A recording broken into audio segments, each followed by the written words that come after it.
Your Excellency, thank you for having us today and for taking the time to give us this interview. My first question is, on Independence Day, you tweeted about the problems the Lebanese are facing and suffering from. You've talked about the high prices, unemployment, etc. And you urged the officials to act. Do you really expect the same people who created the problems to actually solve it? Thanks very much. Nice to be here. Lebanon is in a mess. Lebanon is currently, there seems to be a void where there should be activity. We're in a situation where there are a series of emergencies. There is the economic emergency that I've talked about and that you've talked about, where we have, for example, almost half of the workforce are currently unemployed. We have the COVID emergency. We have other emergencies that people are talking about amongst the service sectors. We have a large number of very serious issues that need to be gripped, and we need to see action. There needs to be a change in terms of the way that the leadership are looking at the question of action and of responsibility.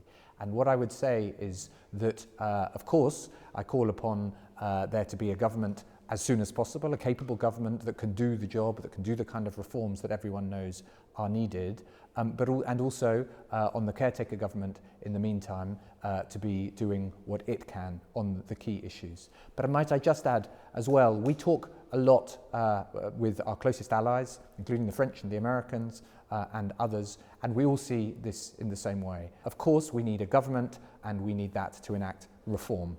At the same time, we will focus on supporting the Lebanese people because that is the right thing to do and for the most vulnerable. But if the leadership are not able and are not going to take responsibility for getting out of these series of crises, then there is very little that we can do to take over that place, and we will be heading towards an area where basic services will start to really suffer. That is not something that we can deliver, that is only something that the leadership can do, and it is crucial that they take their responsibilities where at the moment there is not the case. The political class at large is involved in corruption, yet you are talking about reforms and you are urging them to do the reforms. How does that make any sense? Of course, it is the case that we are partly where we are now because of mismanagement, because of corruption, because of various other very serious things. And like I've said, the situation needs to change. The way that the country is run needs to change. There needs to be a change. Otherwise, we will see an ongoing deterioration in the direction of travel. We have, for example, a food security crisis that is just around the corner.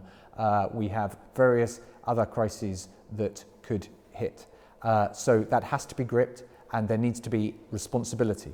I would also use two other words: accountability and transparency. And part of why we're here, part of what happened with the blast, is an absence of those things. We must have transparency, responsibility and accountability going forward. Do you support a government led by Saad Hariri? So as the UK, it's not our business to decide who should be the next Prime Minister of Lebanon, and that's not something that we particularly get involved with. What I would say is that we need to have a government quickly, and we need to have a government that can do the job of reform and serious change, and transparency, responsibility and accountability should be three of the watchwords.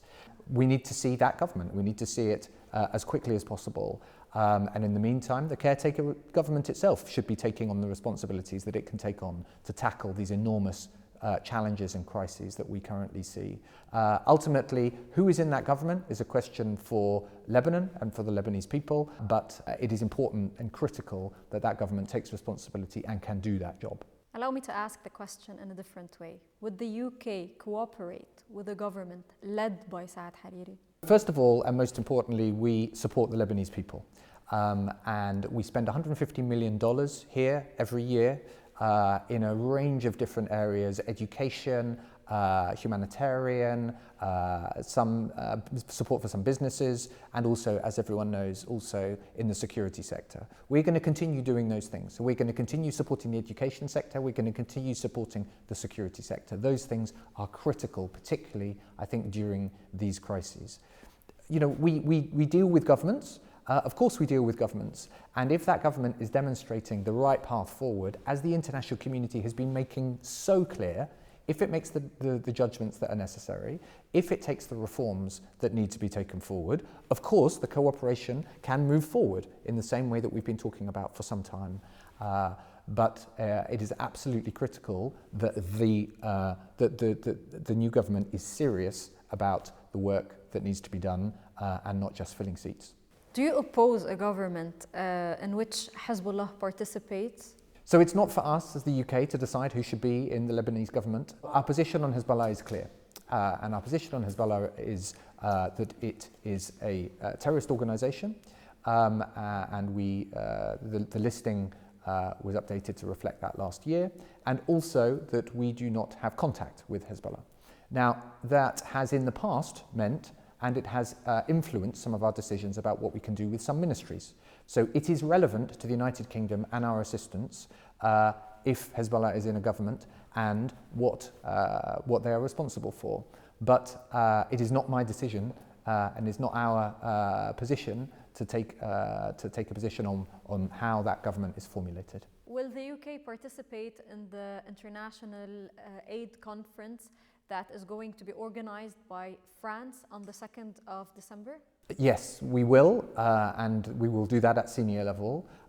We have been having lots of conversations with our French counterparts on this, and it's going to be an important conference. It won't be a pledging conference in a classic way, but I think it will do two things which are at the heart of the whole international community's stance on Lebanon at the moment. Firstly, it will be clear about the pressure that is required, about what is required by the Lebanese leadership to form the government and also to take its responsibilities. It is remarkable and outrageous that we're in a situation where we have these crises and there seems to be a void where there should be activity. And I'm sure that the conference will be talking about that. And it will also, I'm sure, demonstrate our support for the Lebanese people, for the most vulnerable here, including for refugees, but also for the Lebanese. And that will be a message that I know that all participants will want to support. Lebanon is currently facing a lack in corona hospital beds. What can you do about that? How can you help?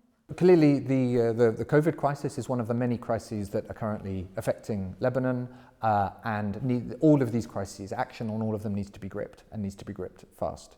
On COVID, obviously we see what is happening, and in particular since both the crisis started and also since the blast, the UK has really stepped into that area.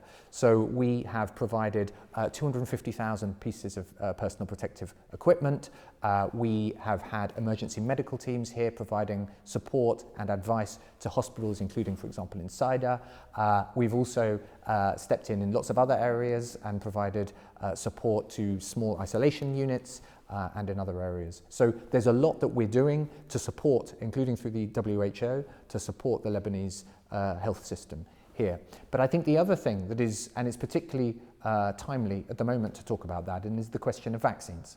So we have a vaccine from AstraZeneca and the University of Oxford that has been announced this week that has really good results, and where some of the dosing regimens suggest that there's a 90% success rate. It's also more affordable, more easy to use, and it's part of the COVAX system, which means it's also going to be more usable in some of the poorest parts of the world. So I think that is not only a demonstration of the UK's scientific capability, but it's also very much something to the global fight against COVID. And this is a fight that we all share in, whoever we are, wherever we're from. This is something where the UK can be very helpful.